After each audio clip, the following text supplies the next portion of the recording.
Chapitre 23. Ismaël ben Fabi. Je vois Jésus qui marche rapidement sur une grande route que le vent froid d'un matin d'hiver balaie et durcit. Les champs, des deux côtés de la route, présentent à peine un timide duvet de moissons qui viennent de percer, un voile fin de verdure qui annonce la promesse du futur pain, mais une promesse vraiment à peine perceptible. Il y a encore, à l'ombre, des sillons dépourvus de cette verdure naissante et bénie, et seuls les sillons qui se trouvent dans les endroits plus ensoleillés ont cette verdure si légère et pourtant déjà joyeuse, puisqu'elle parle du printemps qui arrive. Les arbres à fruits sont encore dépouillés, sans un bourgeon qui se gonfle sur leurs branches obscures. Seuls les oliviers ont leur couleur éternelle gris-vert, aussi triste sous le soleil d'août que dans la faible clarté de cette matinée d'hiver. Et avec eux montrent leur couleur verte un vert pâteux de céramique à peine teintée, les feuilles grasses des cactées. Jésus chemine, comme souvent, à 2 ou 3 pas en avant de ses disciples. Ils sont tous bien enveloppés dans leurs manteaux de laine. À un certain moment, Jésus s'arrête et se retourne pour interpeller ses disciples. « Connaissez-vous le chemin ?»« C'est le chemin, mais ensuite, où se trouve la maison, nous ne le savons pas, car elle est à l'intérieur des terres, peut-être là où se trouve ce bosquet d'oliviers. »« Non, elle doit être là-bas, au fond, au contraire, où se trouvent ces gros arbres dépouillés. »« Il devrait y avoir une route pour les chars. » En somme, ils ne savent rien de précis. On ne voit personne sur la route ou dans les champs. Ils avancent au hasard en cherchant leur route. Ils trouvent une petite maisonnette de pauvres avec 2 ou 3 petits champs autour. Une fillette est en train de tirer de l'eau à un puits.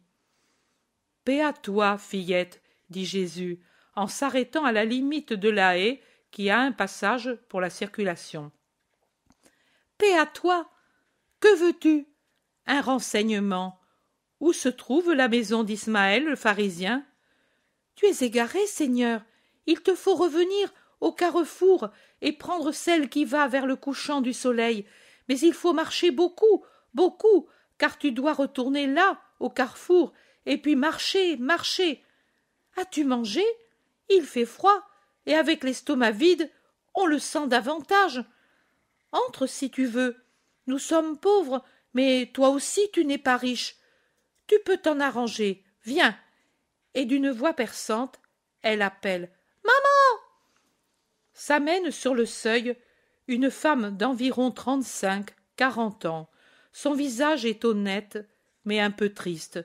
Dans ses bras, elle a un enfant d'environ 3 ans, à peine vêtu. « Entre, le feu est allumé, je te donnerai du lait et du pain. » Je ne suis pas seule, j'ai ses amis. Qu'ils entrent tous, et la bénédiction de Dieu avec les pèlerins que je loge.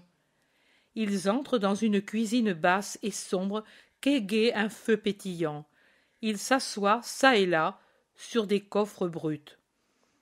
Maintenant je vais préparer, c'est le matin, je n'ai encore rien mis en ordre. Excusez-moi. Tu es seule ? C'est Jésus qui parle.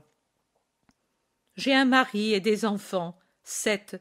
Les 2 plus grands sont encore au marché de Naïm. Ils doivent y aller parce que mon mari est malade. Une grande douleur. Les fillettes m'aident. Celui-ci est le plus petit, mais j'en ai encore un autre, à peine plus grand. Le petit, maintenant vêtu de sa tunique, accourt pieds nus vers Jésus et le regarde avec curiosité. Jésus lui sourit. L'amitié se fait. « Qui es-tu » demande l'enfant avec confiance. « Je suis Jésus. » La femme se retourne pour le regarder attentivement. Elle est restée avec un pain dans les mains, entre le foyer et la table. Elle ouvre la bouche pour parler, mais ensuite elle se tait. L'enfant continue. « Où vas-tu ?»« Sur les chemins du monde. »« Pourquoi faire ?»« Pour bénir les enfants qui sont bons et leur maison où l'on est fidèle à la loi. » La femme se retourne pour faire un geste, puis elle fait un signe à Judas Iscariote qui est le plus près d'elle. Lui se penche vers la femme qui demande « Qui est ton ami ?» Et Judas hautain, on dirait que c'est grâce à son mérite et à sa bonté que le Messie est le Messie. « C'est le rabbi de Galilée, Jésus de Nazareth. Tu ne le sais pas, femme ?» La Galilée n'est pas à notre portée, et moi, j'ai tant de douleur. Mais pourrais-je le lui dire? Tu le peux, dit avec hauteur Judas, mais il semble un gros bonnet qui accorde une audience. Jésus continue de parler avec l'enfant qui lui demande s'il a lui aussi des enfants. Pendant que la fillette déjà vue et une autre un peu plus grande apportent le lait et la vaisselle, la femme va près de Jésus. Elle reste un peu hésitante, puis elle pousse un cri étouffé. « Jésus, aie pitié de mon mari !» Jésus se lève, il la domine de sa grande taille, mais il la regarde avec tant de bonté qu'elle s'enhardit. « Que veux-tu que je fasse ?» Il est très malade, gonflé comme une outre. Il ne peut se baisser pour travailler. Il ne trouve pas de repos, car il étouffe et s'agite. Et nous avons des enfants encore petits. Tu veux que je le guérisse? Mais pourquoi le veux-tu de moi? Parce que c'est toi. Je ne te connaissais pas, mais j'ai entendu parler de toi. Le sort t'a conduit chez moi après que par 3 fois je t'ai cherché à Naïm et à Cana. 2 fois, il y avait aussi mon mari. Il te cherchait, malgré la souffrance qu'il éprouvait à aller en char. Maintenant aussi, il est parti avec son frère. On nous avait rapporté que le rabbi, ayant quitté Tibériade, allait à Césarée de Philippe. Il y est allé pour t'attendre. Je ne suis pas allé à Césarée. Je vais chez le pharisien Ismaël, et puis j'irai vers le Jourdain. Toi qui es bon, chez Ismaël? Oui. Pourquoi? Parce que, Seigneur, je sais que tu dis de ne pas juger, de pardonner et de s'aimer. Je ne t'ai jamais vu, mais j'ai cherché à savoir de toi le plus que je pouvais, et j'ai prié l'Éternel de pouvoir t'entendre au moins une fois. Je ne veux pas faire une chose qui te déplaise, mais comment on peut ne pas juger Ismaël et l'aimer? Moi, je n'ai rien de commun avec lui, et je n'ai donc rien à lui pardonner. Les insolences qu'il nous jette à la figure quand il rencontre notre pauvreté sur son chemin, nous les secouons avec la même patience que nous secouons la boue ou la poussière qu'il projette sur nous en passant rapidement avec son bige. Mais l'aimer et ne pas le juger, c'est trop difficile, il est tellement méchant. Il est tellement méchant? Avec qui? Avec tout le monde, il opprime ses serviteurs, il prête avec usure, et il a des exigences cruelles. Il n'aime que lui-même, il est le plus cruel de la région, il ne mérite rien, Seigneur. Je le sais. Tu dis vrai. Et tu vas chez lui? Il m'a invité. Méfie-toi, Seigneur, il ne l'aura pas fait par amour, il ne peut t'aimer. Et toi, tu ne peux l'aimer. Moi, j'aime même les pécheurs, femme. Je suis venue pour sauver celui qui est perdu. Mais lui, tu ne le sauveras pas. Oh, pardon d'avoir jugé. Toi, tu sais, tout est bien de ce que tu fais. Pardonne à ma sotte langue et ne me punis pas. Je ne te punis pas, mais ne le fais plus. Aime même les méchants, non pas pour leur méchanceté, mais parce que c'est par l'amour qu'on leur obtient la miséricorde qui les convertit. Tu es bonne et désireuse de l'être encore davantage. Tu aimes la vérité, et la vérité qui te parle te dit qu'elle t'aime, car selon la loi, tu as de la pitié pour l'hôte et le pèlerin, et c'est ainsi que tu as élevé tes enfants. Dieu sera ta récompense. Je dois aller chez Ismaël, qui m'a invité pour me présenter à ses nombreux amis qui veulent me connaître. Je ne puis attendre ton mari, qui, sache-le, est sur le chemin du retour. Mais dis-lui de souffrir encore un peu et de venir tout de suite chez Ismaël. Viens, toi aussi. Je le guérirai. Le guérirai. Le guérirai. Ô Seigneur, la femme est à genoux, aux pieds de Jésus, et le regarde riant et pleurant. Puis elle dit, « Mais c'est le sabbat aujourd'hui. » Je le sais, j'ai besoin que ce soit le sabbat pour dire quelque chose à ce propos à Ismaël. Tout ce que je le fais dans un but clair et exempt d'erreur. Sachez-le tous, même vous, mes amis, qui avez peur et voudriez que je conforme ma conduite aux convenances humaines pour ne pas en subir de dommages. C'est l'amour qui vous guide, je le sais. Mais vous devez savoir aimer mieux celui que vous aimez, en ne faisant jamais passer l'intérêt divin après l'intérêt de celui que vous aimez. Femme, je pars, et je t'attends. Qu'il y ait une paix perpétuelle dans cette maison où on aime Dieu et sa loi, où on respecte le mariage et où on élève saintement les enfants, et où on aime le prochain et où on cherche la vérité. Adieu. Jésus met la main sur la tête de la femme et des deux fillettes, puis il se penche pour embrasser les enfants plus petits, et il sort. Maintenant, un faible soleil d'hiver tempère la fraîcheur de l'air. Un garçon d'environ 15 ans attend avec un char rustique en très mauvais état. Je n'ai que cela, Seigneur, mais tu auras plus vite fait et plus commodément. Non, femme, garde frais le cheval pour venir chez Ismaël. Montre-moi seulement la route la plus courte.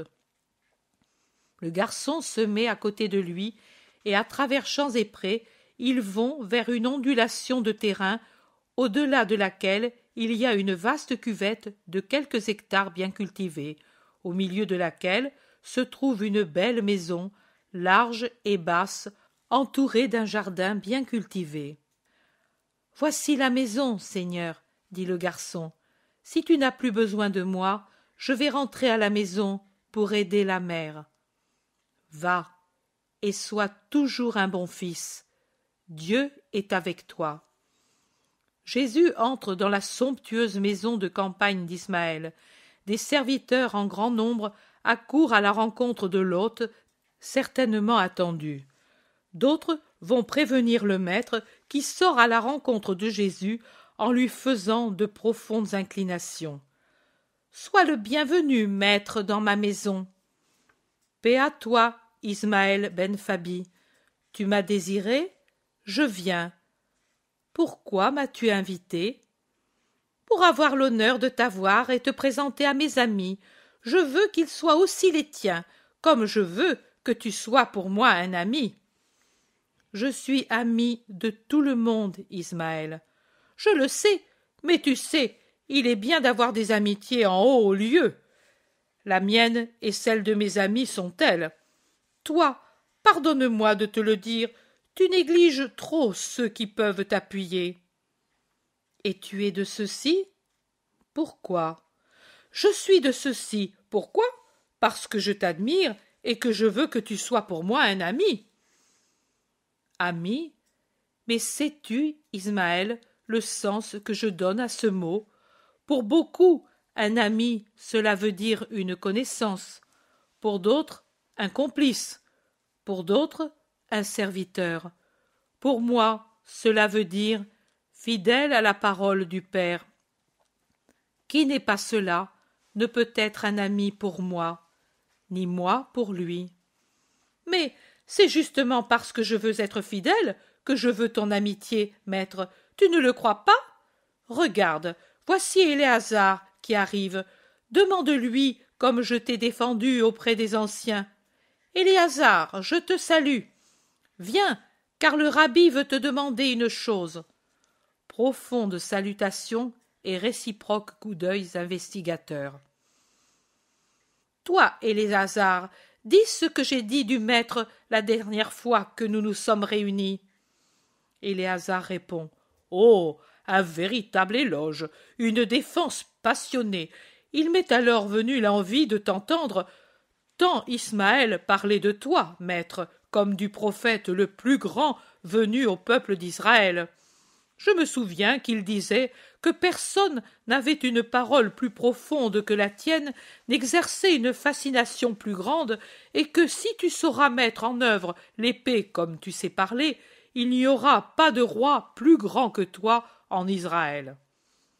Mon royaume, il n'est pas humain, ce royaume, Éléazar. Mais le roi d'Israël, que s'ouvrent vos esprits pour comprendre les paroles secrètes. Il viendra le royaume du roi des rois, mais non pas selon les estimations humaines, non pas pour ce qui périt, mais pour ce qui est éternel. On y arrive non par un chemin fleuri et triomphal, ni sur un tapis empourpré de sang ennemi, mais par le rude chemin du sacrifice et par la douce échelle du pardon et de l'amour. Ce sont les victoires contre nous-mêmes qui nous donneront ce royaume. Et que Dieu veuille que le plus grand nombre d'Israélites puissent me comprendre. Mais il n'en sera pas ainsi. Vous pensez ce qui n'est pas. Dans ma main, il y aura un sceptre, et c'est le peuple d'Israël qu'il y aura mis, royal et éternel. Aucun roi ne pourra l'enlever à ma maison. Mais beaucoup en Israël ne pourront le voir sans frémir d'horreur, car il aura un nom qui sera atroce pour eux. Tu ne nous crois pas capables de te suivre? Si vous le vouliez, vous le pourriez, mais vous ne le voulez pas. Pourquoi vous ne voulez pas? Vous êtes âgés désormais. L'âge devrait vous donner compréhension et justice. Justice aussi pour vous-même. Les jeunes pourront se tromper et puis se repentir. Mais vous, la mort est toujours proche pour les plus âgés. Éléazar, tu es moins enveloppé dans les théories que beaucoup de tes semblables. Ouvre ton cœur à la lumière. Ismaël revient avec 5 autres pharisiens pompeux. « Venez donc dans la maison, » dit le maître, et quittant l'atrium garni de sièges et de tapis, ils entrent dans une pièce où on leur apporte des amphores et des bassines pour les ablutions. Puis ils passent dans la salle à manger, très richement préparée. Le maître commande « Jésus à côté de moi, entre Éléazar et moi. » Et Jésus, qui s'était tenu au fond de la salle, près des disciples un peu intimidés et laissés de côté, doit s'asseoir à la place d'honneur. Le repas commence avec de nombreux plats de viande et de poissons rôtis, des vins et, me semble-t-il, des sirops, ou au moins des eaux mielées, passent et repassent. Tous essaient de faire parler Jésus. L'un d'eux, un vieillard tout tremblotant, demande d'une voix éraillée de vieillard décrépit. « Maître, est-ce vrai ce qu'on dit, que tu as l'intention de modifier la loi ?» Je ne changerai pas un iota à la loi. Au contraire, et Jésus appuie sur les mots, je suis justement venu pour la rendre de nouveau intègre comme quand elle fut donnée à Moïse. Voudrais-tu dire qu'elle a été changée? Non, jamais, uniquement qu'elle a subi le sort de toutes les choses élevées mises dans la main de l'homme. Que voudrais-tu dire? Précise. Je veux dire que l'homme, par suite de l'ancien orgueil, ou pour l'ancien foyer de la triple luxure, a voulu en retoucher les paroles droites et en a fait quelque chose qui opprime les fidèles, alors que, pour ceux qui les ont retouchés, ce n'est qu'un amas de phrases qu'on laisse à l'usage des autres. Mais maître, nos rabbins, c'est une accusation. Ne nous déçois pas dans notre désir de t'être utile. Hé hé, ils ont raison de t'appeler révolté. Silence! Jésus est mon hôte, qu'il parle en toute liberté, dit Ismaël. Dit Ismaël. Dit Ismaël.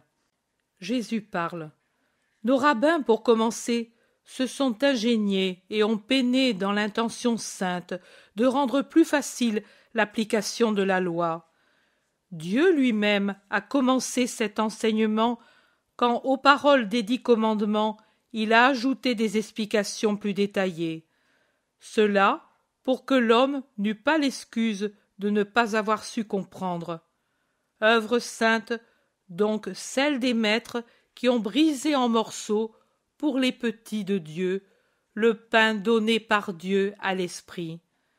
Mais sainte quand elle poursuivait un but qui était droit.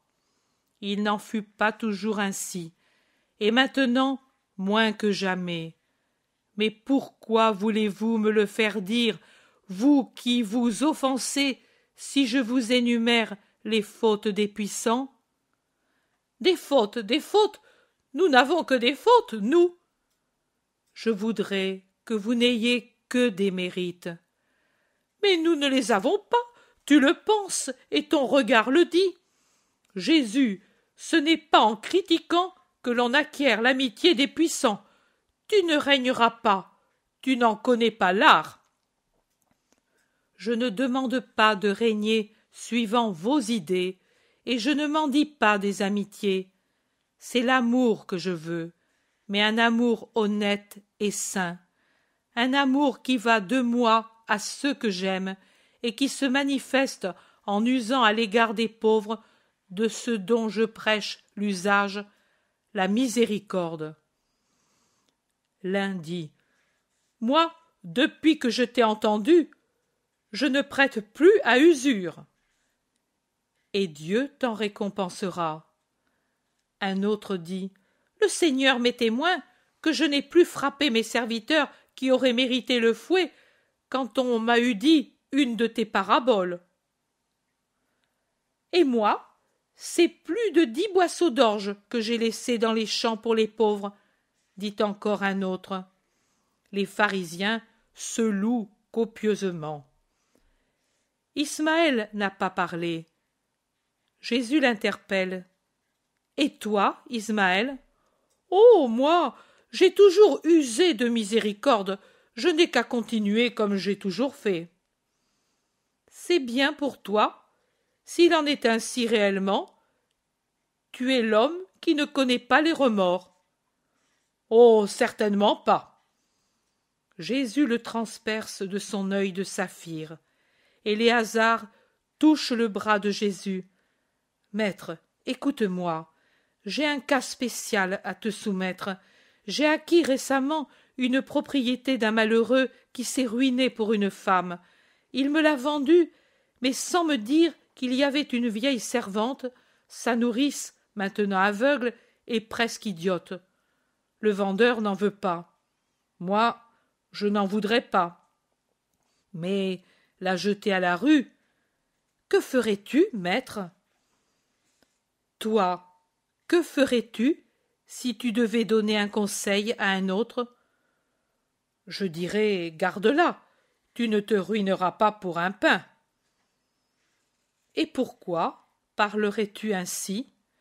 Mais parce que je pense que c'est ainsi que j'agirai, et je voudrais qu'on agisse ainsi à mon égard.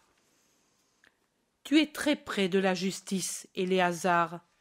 Agis comme tu conseillerais de le faire, et le Dieu de Jacob sera toujours avec toi. Merci, maître. Les autres bougonnent entre eux. Qu'avez-vous à murmurer? Demande Jésus. N'ai-je pas parlé juste? Et lui, n'a-t-il pas parlé avec justice? Ismaël, défends tes hôtes, toi qui as toujours agi avec miséricorde. Maître, tu parles bien, mais si on agissait toujours ainsi, on serait victime des autres. Et il vaut mieux, selon toi, que ce soient les autres qui soient nos victimes, n'est-ce pas? Je ne dis pas cela, mais il y a des cas. La loi dit d'avoir miséricorde. Oui, pour le frère pauvre, pour l'étranger, le pèlerin, la veuve et l'orphelin. Mais cette vieille qui est tombée dans les bras d'Éléazar n'est pas sa sœur, ni pèlerine, ni étrangère, ni orpheline ou veuve. Rien pour lui. Ni plus ni moins qu'un vieux tableau oublié par le vrai maître dans la propriété vendue. Éléazar pourrait donc la chasser sans scrupule d'aucune sorte.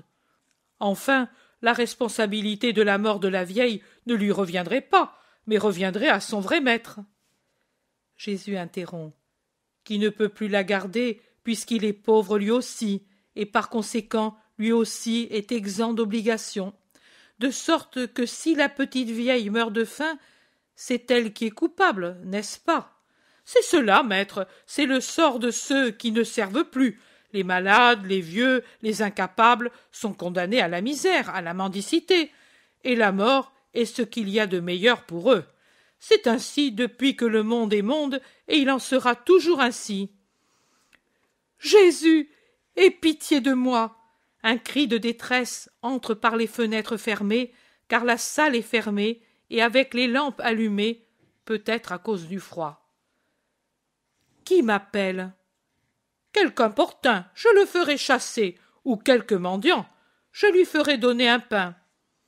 Jésus, je suis malade, sauve-moi! Je l'ai dit, un importun, je punirai les serviteurs pour l'avoir fait passer. Et Ismaël se lève.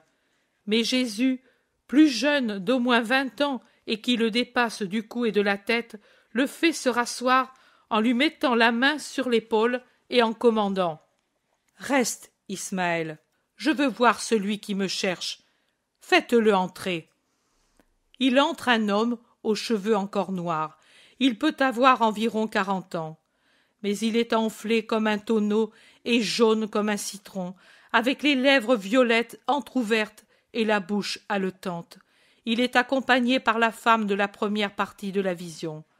L'homme avance avec peine à cause de la maladie et de la crainte. Il voit qu'on le regarde d'un si mauvais œil.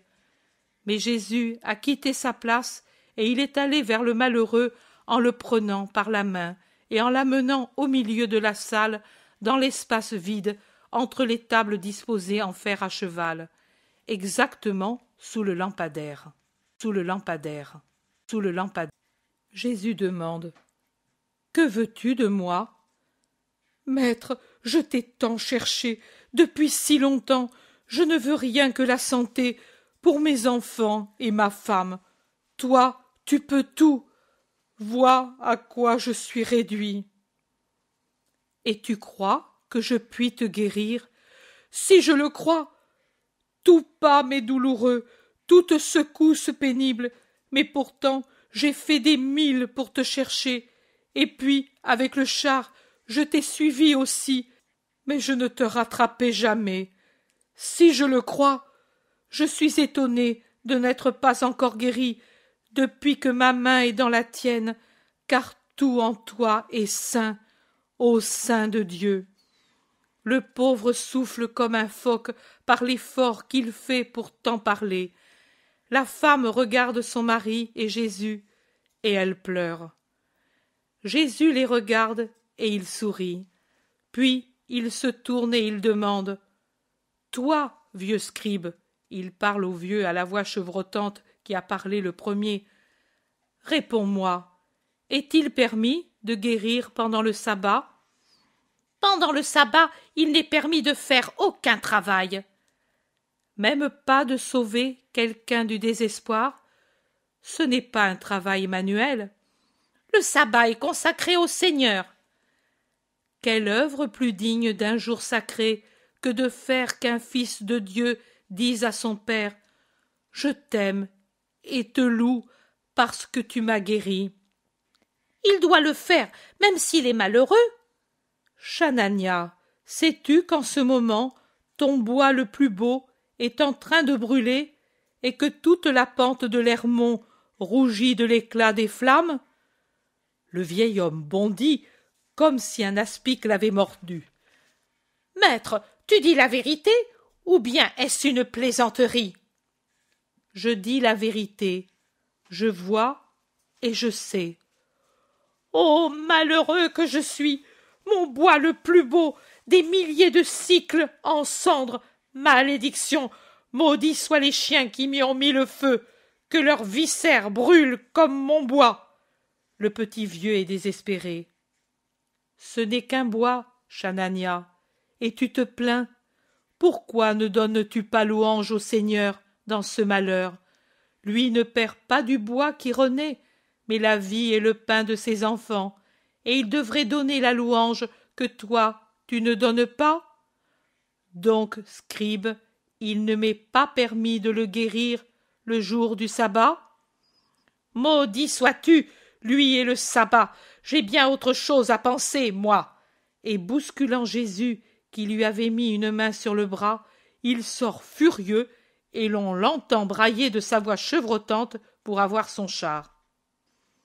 Et maintenant, demande Jésus, en tournant son regard vers les autres, et maintenant, vous, dites-moi, est-ce permis ou non? Personne ne répond. Éléazar baisse la tête après avoir entr'ouvert les lèvres que pourtant il referme, saisi par le froid qui a envahi la salle. Eh bien moi, je vais parler, dit Jésus, et son aspect est imposant, et sa voix est un tonnerre, comme toujours, quand il va opérer un miracle. Je vais parler, je parle, je dis, homme, qu'il te soit fait selon ce que tu crois. Tu es guéri, loue l'Éternel. Va en paix. L'homme reste interdit. Peut-être pensait-il redevenir d'un coup agile comme autrefois, et il lui semble qu'il n'est pas guéri. Mais qui sait ce qu'il ressent? Il pousse un cri de joie, se jette aux pieds de Jésus et les baise. Va, va, sois toujours bon. Adieu. L'homme sort, suivi de la femme qui, jusqu'au dernier moment, se retourne pour saluer Jésus. Ismaël dit: Pourtant, maître, dans ma maison, le jour du sabbat. Tu n'approuves pas, je le sais, et c'est pour cela que je suis venu. Ami? Toi? Non, mon ennemi. Tu n'es pas sincère avec moi, ni avec Dieu. Tu m'offenses maintenant? Non, je dis la vérité. Tu as dit qu'Éléazar n'est pas tenu de secourir cette petite vieille parce qu'elle n'appartient pas à sa propriété. Mais toi, tu avais 2 orphelins dans ta propriété. C'étaient les enfants de 2 serviteurs fidèles qui sont morts au travail, l'un avec la faux en main, l'autre tué par une fatigue excessive. Pour que tu la gardes, elle avait dû ajouter à son service celui de son mari. Tu disais: j'ai fait un contrat pour 2 travailleurs, et pour te garder, j'exige ton travail et celui du mort. Et elle te l'a donné, et elle est morte avec l'enfant qu'elle portait, car cette femme était mère, et elle n'a pas eu la pitié que l'on a pour une bête qui engendre. Où sont maintenant ces 2 petits? Je ne sais pas, ils sont disparus un jour.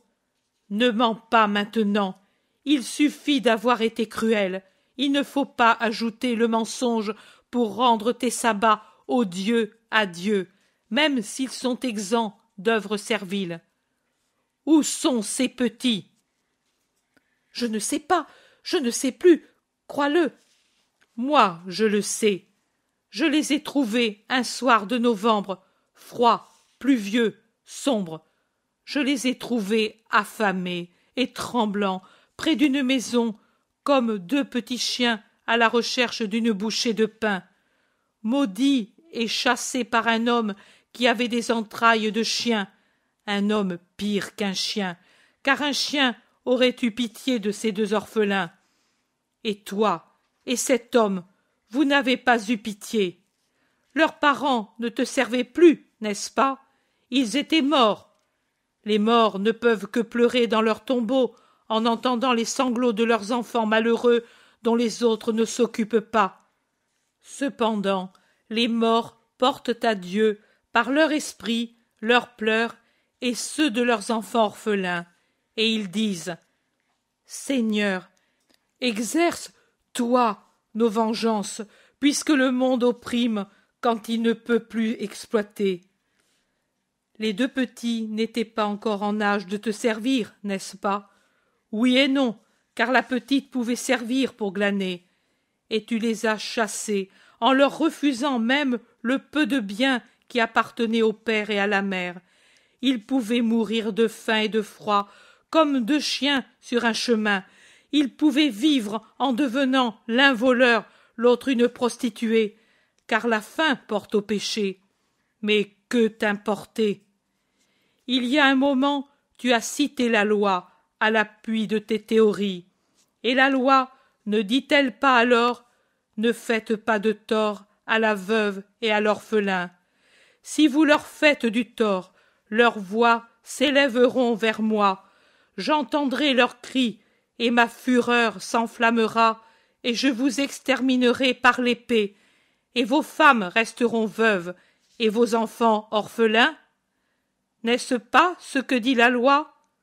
Et alors, pourquoi ne l'observes-tu pas?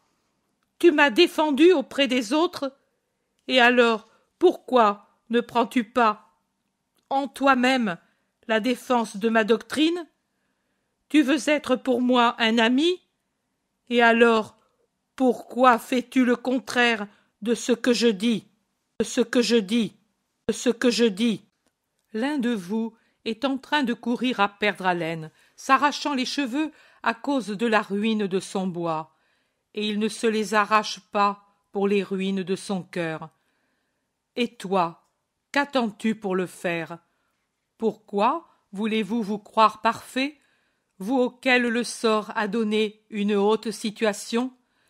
Et si vous l'êtes en quelque chose, pourquoi ne cherchez-vous pas à l'être en tout? Pourquoi me haïssez-vous parce que je découvre vos plaies? Je suis le médecin de votre esprit. Est-ce qu'un médecin peut guérir sans découvrir et nettoyer les plaies? Mais ne savez-vous pas qu'un grand nombre, et cette femme qui est sortie est une de ceux-là, méritent la première place au banquet de Dieu, en dépit de leur apparence mesquine? Ce n'est pas l'extérieur, c'est le cœur et l'esprit qui ont de la valeur. Dieu vous voit du haut de son trône et il vous juge. Combien il en voit qui valent mieux que vous. Par conséquent, écoutez. Prenez toujours comme règle de conduite cela. Quand on vous invite à un banquet de noces, choisissez toujours la dernière place. Double honneur vous en reviendra quand le maître vous dira: Ami, avance. Honneur de mérite et honneur d'humilité. Alors que, ô triste moment pour un orgueilleux d'avoir la honte de s'entendre dire: va là-bas au fond, car il y a quelqu'un qui est plus que toi. Et faites la même chose dans le banquet secret de votre esprit pour les noces avec Dieu. Qui s'humilie sera exalté, et qui s'exalte sera humilié.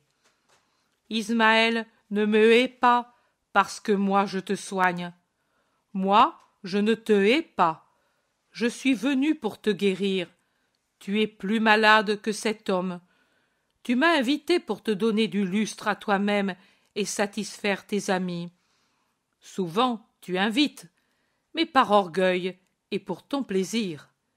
Ne le fais pas. N'invite pas les riches, les parents, les amis. Mais ouvre ta maison, ouvre ton cœur aux pauvres, aux mendiants, aux estropiés, aux boiteux, aux orphelins et aux veuves. Ils ne te donneront en échange que des bénédictions. Mais Dieu les changera pour toi en grâce. Et à la fin, oh, à la fin, quel sort bienheureux pour tous les miséricordieux qui seront récompensés par Dieu à la résurrection des morts. Malheur à ceux qui caressent seulement une espérance de profit et puis ferment leur cœur au frère qui ne peut plus servir. Malheur à eux! Je ferai les vengeances de ceux qui ont été abandonnés. Maître, je veux te satisfaire. Je prendrai encore ces enfants. Non. Pourquoi? Ismaël? Ismaël baisse la tête. Il veut faire l'humble, mais c'est une vipère à laquelle on a pressé le venin et elle ne mord plus parce qu'elle sait qu'elle n'en a plus. Mais pourtant, elle attend le moment de mordre. Éléazar essaie de ramener la paix en disant « Bienheureux ceux qui prennent part au banquet de Dieu dans leur esprit et dans le royaume éternel. » Mais crois-le, maître, c'est la vie qui nous apporte des obstacles, les charges, les occupations. Jésus dit la parabole du banquet. Matthieu, chapitre 22, 2 à 10. Luc, chapitre 14, versets 16 à 24. Et pour finir, les charges, les occupations, as-tu dit? C'est vrai. C'est pour cela que je t'ai dit, au commencement de ce banquet, que mon royaume se conquiert par des victoires sur soi-même, et non par des victoires sur des champs de bataille. La place au grand banquet est pour ces humbles de cœur qui savent être grands par leur fidèle amour, qui ne mesurent pas le sacrifice et qui surmontent tout pour venir à moi. Même 1 heure suffit pour changer un cœur, pourvu que ce cœur le veuille. Et il suffit d'une parole. Je vous en ai tant dit, et je regarde. Dans un cœur va naître une plante sainte, dans les autres des ronces pour moi, et dans ces ronces des aspics et des scorpions. Peu importe, je vais droit mon chemin. Qui même me suive, je vais en appelant à ma suite. Que ceux qui ont le cœur droit viennent à moi. Je vais en instruisant. Que ceux qui cherchent la justice s'approchent de la fontaine. Pour les autres, c'est le Père Saint qui les jugera. Ismaël, je te salue. Ne me hais pas. Réfléchis, et rends-toi compte que j'ai été sévère par amour, non par haine. Paix à cette maison et à ceux qui l'habitent. Paix à tous si vous la méritez.